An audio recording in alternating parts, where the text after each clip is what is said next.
Hello friends, how are you. G K 2020 YouTube channel की NCERT video series में आप सभी दोस्तों का हार्दिक स्वागत है। आज के इस वीडियो में हम कक्षा 7 की एनसीईआरटी की जियोग्राफी की टेक्स्ट बुक जिसका नाम है हमारा पर्यावरण, और दोस्तों यह टेक्स्ट बुक में तीसरा अध्याय है हमारी बदलती पृथ्वी, और यह अध्याय में पेज नंबर 17 और 18 पर जो अभ्यास दिया गया है, अभ्यास में दिए गए क्वेश्चन को सॉल्व करने की कोशिश करेंगे।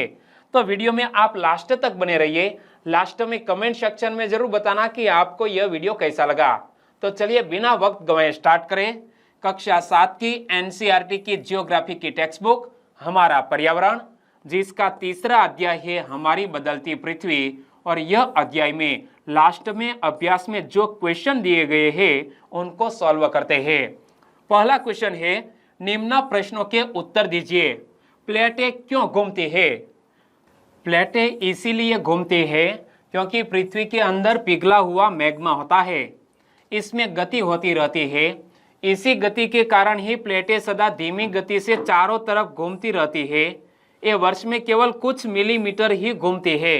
दोस्तों, यदि आपके एग्जामिनेशन में क्वेश्चन पूछा जाए कि प्लेटें क्यों घूमती है, तो हमें उत्तर लिखना चाहिए कि प्लेटें इसीलिए घूमती है क्योंकि पृथ्वी के अंदर पिघला हुआ मैग्मा होता है, इसमें गति होती रहती है। इसी गति के कारण ही प्लेटें सदा धीमी गति से चारों तरफ घूमती रहती है। ये वर्ष में केवल कुछ मिलीमीटर ही घूमती रहती है। अगला क्वेश्चन, बहिर्जनिक एवं अंतर्जनित बल क्या है? दोस्तों, बहिर्जनिक एवं अंतर्जनित बल क्या है? तो जो बल पृथ्वी की सतह पर उत्पन्न होते हैं उन्हें बहिर्जनिक बल यानी कि एक्सोजेनिक फोर्स कहते हैं। क्या? जो बल पृथ्वी की सतह पर उत्पन्न होते हैं उन्हें बहिर्जनिक बल कहते हैं। दोस्तों, एक्सोजेनिक का मीनिंग भी मैंने आपको समझाया था। और ये शक्तियां प्रकृति में अपर्दन एवं निक्षेपण का कारण बनती है। वे नदियों के निर्माण, नदियों और ग्लेशियरों की घटनाओं के परिणाम स्वरूप होते हैं। एक बार फिर से पढ़ लो, यह बहिर्जनिक बल क्या है? तो जो बल पृथ्वी की सतह पर उत्पन्न होते हैं उन्हें बहिर्जनिक बल कहते हैं। ये शक्तियां प्रकृति में अपर्दन और निक्षेपण का कारण बनती हैं। वे नदियों के निर्माण, नदियों और ग्लेशियरों की घटनाओं के परिणाम स्वरूप होते हैं। और जो बल पृथ्वी के आंतरिक भाग में घटित होते हैं उन्हें अंतर्जनित बल यानी कि एंडोजेनिक फोर्स कहते हैं। अचानक उत्पन्न होने वाली बल का परिणाम स्वरूप ज्वालामुखी, भूकंप और भूस्खलन जैसी प्राकृतिक आपदाएं होती है। वे पहाड़ों के निर्माण का कारण भी बनते हैं। क्या दोस्तों? यह एंडोजेनिक फोर्स की वजह से पहाड़ों का निर्माण हो सकता है। जो बल पृथ्वी के आंतरिक भाग में घटित होते हैं उन्हें अंतर्जनित बल यानी कि एंडोजेनिक फोर्स कहते हैं। अचानक उत्पन्न होने वाली बल का परिणाम स्वरूप ज्वालामुखी, भूकंप और भूस्खलन जैसी प्राकृतिक आपदाएं होती है। वे पहाड़ों के निर्माण का कारण भी बनते हैं। अगला क्वेश्चन है, अपरदन क्या है? धरातल पर पवन तथा हिम जैसे घटक चट्टानों को तोड़ते फोड़ते रहते हैं। चट्टानों के इस क्षय को अपरदन कहते हैं। क्या दोस्तों? धरातल पर जल, पवन तथा हिम जैसे घटक चट्टानों को तोड़ते फोड़ते रहते हैं। चट्टानों के इस क्षय को अपरदन कहते हैं। दोस्तों, अपरदन की वजह से यहाँ आप रेगिस्तान में इसी तरह की आकृति देख सकते हैं। तो यह किस प्रकार की शैल है, आपको पता है तो नीचे कमेंट सेक्शन में जरूर बताना। अगला क्वेश्चन, बाढ़कृत मैदान का निर्माण कैसे होता है? तो कभी कभी भारी बारिश के कारण या जल स्तर बढ़ने के कारण नदी अपने किनारों के बाहर बहने लगती है। इससे आसपास के इलाकों में पानी भर जाता है और इस बाढ़ के परिणाम स्वरूप महीन मिट्टी और तलछट नामक अन्य सामग्री की परतें इसके किनारे पर जमा हो जाती है। इन्हीं अवसाद से बाढ़कृत मैदान का निर्माण होता है। ऐसे मैदान समतल और उपजाऊ होते हैं। और कल मैंने आपको बताया था कि भारत की कौन कौन सी नदियां ऐसा उपजाऊ मैदान तैयार करती है। एक बार फिर से पढ़ लो, बाढ़कृत मैदान का निर्माण कैसे होता है? तो कभी कभी भारी बारिश के कारण या जल स्तर बढ़ने के कारण नदी अपने किनारों के बाहर बहने लगती है। इससे आसपास के इलाकों में पानी भर जाता है। इस बाढ़ के परिणाम स्वरूप महीन मिट्टी और तलछट नामक अन्य सामग्री की परतें इसके किनारे जमा हो जाती है। इन्हीं अवसाद से बाढ़कृत मैदान का निर्माण होता है। ऐसे मैदान समतल और उपजाऊ होते हैं। अगला क्वेश्चन, बालू टिब्बा क्या है? ये देखिए, रेगिस्तान में बनता है यह बालू टिब्बा। रेगिस्तान में हवा अपने साथ एक स्थान से दूसरे स्थान में बहुत सी रेत उड़ाकर ले जाती है। हवा की गति कम होने पर यह रेत किसी स्थान पर जमा हो जाती है और एक छोटी सी पहाड़ी बना देती है। इस पहाड़ी को ही बालू टिब्बा कहते हैं। यहाँ आप देख सकते हैं, यहाँ पर है बालू टिब्बा, यहाँ पर है, यहाँ पर है। तो इसी तरह बालू टिब्बा यहाँ बनता है। एक बार फिर से पढ़ लो कि बालू टिब्बा क्या है। रेगिस्तान में हवा अपने साथ एक स्थान से दूसरे स्थान में बहुत सी रेत उड़ाकर ले जाती है। हवा की गति कम होने पर यह रेत किसी स्थान पर जमा हो जाती है और एक छोटी सी पहाड़ी बना देती है। इस पहाड़ी को बालू टिब्बा कहते हैं। अगला क्वेश्चन, समुद्री पुलिन का निर्माण कैसे होता है? तो समुद्री पुलिन का निर्माण अवसाद के जमा होने से होता है। समुद्री तरंगे किनारों पर अवसाद जमा करती रहती है। क्या दोस्तों, यह समुद्री पुलिन का निर्माण अवसाद के जमा होने से होता है और समुद्री तरंगे किनारों पर अवसाद जमा करती रहती है। अगला क्वेश्चन है, चाप झील क्या है? यहाँ कल मैंने आपको समझाया था कि यह चाप झील कैसे बनती है, वो भी बताया था। तो जैसे जैसे एक नदी मैदानों में प्रवेश करती है और बहती है, वह अपने रास्ते से गुजरती है और विसर्प लूप बनाती है। ये देख सकते हैं कि जैसे जैसे नदी यह मैदानी क्षेत्र में प्रवेश करती है तो यहाँ पर आगे बढ़ते हुए अपना रास्ता टेढ़ा मेढ़ा बना लेती है और इसी तरह विसर्प लूप बनाती है। निरंतर कटाव और जमाव के कारण विसर्प लूप करीब आते हैं और नदी से अलग हो जाते हैं। यहाँ देख सकते हैं कि विसर्प लूप नदी से अलग हो गया है और यह एक अर्धचंद्राकार झील बनाती है जिसे चाप झील कहा जाता है। क्या? अर्धचंद्राकार झील का निर्माण होता है जिसे चाप झील कहा जाता है। एक बार फिर से पढ़ लो कि चाप झील क्या है। तो जैसे जैसे एक नदी मैदान में प्रवेश करती है और बहती है, वह अपने रास्ते से गुजरती है और विसर्प लूप बनाती है। निरंतर कटाव और जमाव के कारण विसर्प लूप करीब आते हैं और नदी से अलग हो जाते हैं। यह एक अर्धचंद्राकार झील बनाती है जिसे चाप झील कहा जाता है। आगे दोस्तों क्वेश्चन है कि सही उत्तर चिन्हित कीजिए। यानी कि एक क्वेश्चन है और 3 ऑप्शन है, आपको सही ऑप्शन चूज करना है। पहला क्वेश्चन, इनमें से कौन सी समुद्री तरंग की विशेषता नहीं है? समुद्री तरंग की एक विशेषता नहीं है। दोस्तों शेल समुद्री तरंग की विशेषता नहीं है, क्योंकि समुद्र का किनारा भी होता है, समुद्री गुफा भी बनती है, लेकिन शेल यह समुद्री तरंग की विशेषता नहीं है। तो आंसर बन जाता है ऑप्शन 1। अगला क्वेश्चन, हिमनद की निक्षेपण विशेषता है। तो हिमनद की निक्षेपण विशेषता है, एक ऑप्शन चूज कीजिए। हिमनद की निक्षेपण विशेषता है हिमोड। क्या? हिमोड। सही आंसर ऑप्शन 3।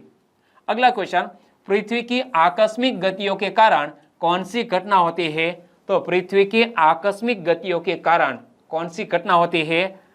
ज्वालामुखी। दोस्तों यह पृथ्वी की आकस्मिक गति के कारण ज्वालामुखी फटता है। सही आंसर है ऑप्शन ए। और दोस्तों यह अभ्यास के पहले क्वेश्चन में भी मैंने आपको यह बात बताई थी। पृथ्वी की आकस्मिक गतियों के कारण कौन सी घटना बनती है? ज्वालामुखी। अगला क्वेश्चन, छत्रक शैलें पाई जाती है। छत्रक शैलें कहां पाई जाती है? यहां मैंने इमेज में आपको छत्रक शैल बताई थी। वो कौन सा इलाका था? यह रेगिस्तान था। क्या? छत्रक शैल पाई जाती है रेगिस्तान में। सही आंसर है ऑप्शन 1। चाप झील यह कहां पाई जाती है? चाप झील हाल ही में मैंने आपको बताया, यहां पर चाप झील कहां पाई जाती है? तो यह नदी घाटी में पाई जाती है चाप झील। सही आंसर ऑप्शन 2। आगे दोस्तों, निम्नलिखित स्तंभों को मिलाकर सही जोड़ बनाइए। यानी कि एक तरफ यहां कुछ शब्द है, शब्दावली है, और यह शब्दावली किन से ताल्लुक रखती है? एग्जाम्पल के तौर पर मैं आपको एक बताऊं कि हिमनद किसके साथ जोड़ो? बर्फ की नदी को ही हिमनद कहते हैं। तो क के सामने आ गया 3। तो इसी तरह आपको सही जोड़ बनानी है। विसर्प कहां होते हैं? विसर्प का ताल्लुक है नदियों से है। पुलिन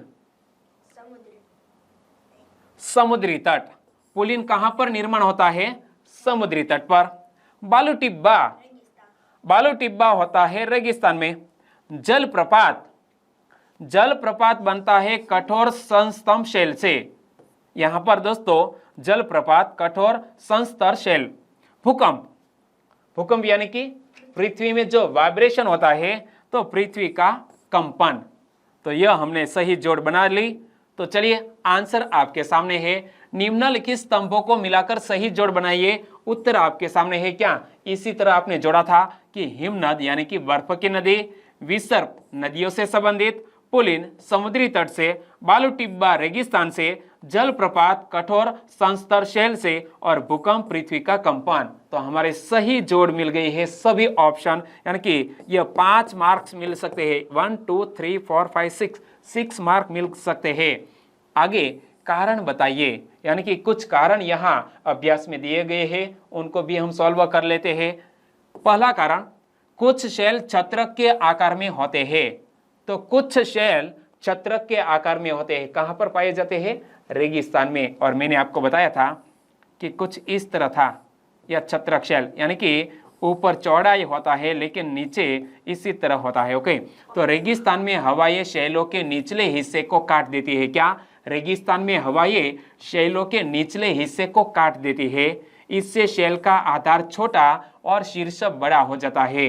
यह शैल का जो आधार है वो छोटा हो जाता है और यह शीर्ष है वो बड़ा हो जाता है। ऐसी शैलें छत्रक के आकार की होती है, यानी कि इसे कहा जाता है छत्रक शैल। अगला कारण, बाढ़कृत मैदान बहुत उपजाऊ होते हैं। क्या? यह बाढ़कृत मैदान उपजाऊ क्यों होते हैं? तो मैंने आपको बताया कि महीन मिट्टी और तलछट नामक अन्य सामग्री की परतें बाढ़कृत मैदान के किनारे पर जमा हो जाती है। इन्हीं अवसाद से बाढ़कृत मैदान का निर्माण होता है। ये पोषक तत्वों से भरपूर होते हैं और पौधों के विकास के लिए भी उपयुक्त होते हैं। यही कारण है कि वे बहुत उपजाऊ है और पौधे के विकास के लिए उपयुक्त होते हैं। यह बाढ़कृत मैदान, एक बार फिर से पढ़ लो कि बाढ़कृत मैदान बहुत उपजाऊ होते हैं। महीन मिट्टी और तलछट नामक अन्य सामग्री की परतें बाढ़कृत मैदान के किनारे पर जमा हो जाती है। इन्हीं अवसाद से बाढ़कृत मैदान का निर्माण होता है। ये पोषक तत्वों से भरपूर होते हैं और पौधों के विकास के लिए भी उपयुक्त होते हैं। यही कारण है कि वे बहुत उपजाऊ है और पौधे के विकास के लिए उपयुक्त भी है। अगला कारण, समुद्री गुफा स्टैग के रूप में परिवर्तित हो जाती है। क्या? यह जो समुद्री गुफा है वो स्टैग के रूप में परिवर्तित हो जाती है। कैसे? कि समुद्री गुफाओं के बड़े हो जाने पर इनमें केवल गुफाओं की छत बची रहती है, जिससे समुद्री मेहराब बनते हैं। समुद्री मेहराब इमेज आप देख सकते हैं। इसके अलावा कटाव से छत टूट जाती है और केवल दीवारें बच जाती है। दीवार जैसी इन आकृतियों को स्टैग कहा जाता है। इस प्रकार समुद्र गुफा स्टैग के रूप में परिवर्तित हो जाती है समय बीतने के बाद। एक बार फिर से देख लो कि समुद्री गुफा स्टैग के रूप में परिवर्तित हो जाती है। तो इसके पीछे की वजह है कि समुद्री गुफाओं के बड़े होते जाने पर इनमें केवल गुफाओं की छत बची रहती है, जिससे समुद्री मेहराब बनते हैं। इसके अलावा कटाव से छत टूट जाती है और केवल दीवारें बच जाती है। दीवार जैसी इन आकृतियों को स्टैग कहा जाता है। इस प्रकार समुद्री गुफा स्टैग के रूप में परिवर्तित हो जाती है। अगला कारण है कि भूकंप के दौरान इमारतें गिरती है। क्या? भूकंप के दौरान इमारतें क्यों गिरने लगती है? तो जैसे ही स्थल मंडलीय प्लेटें गति करती है वे पृथ्वी की सतह पर कंपन का कारण बनती है। क्या? स्थल मंडलीय प्लेटें गति करती है तो वे पृथ्वी की सतह पर कंपन का कारण बनती है।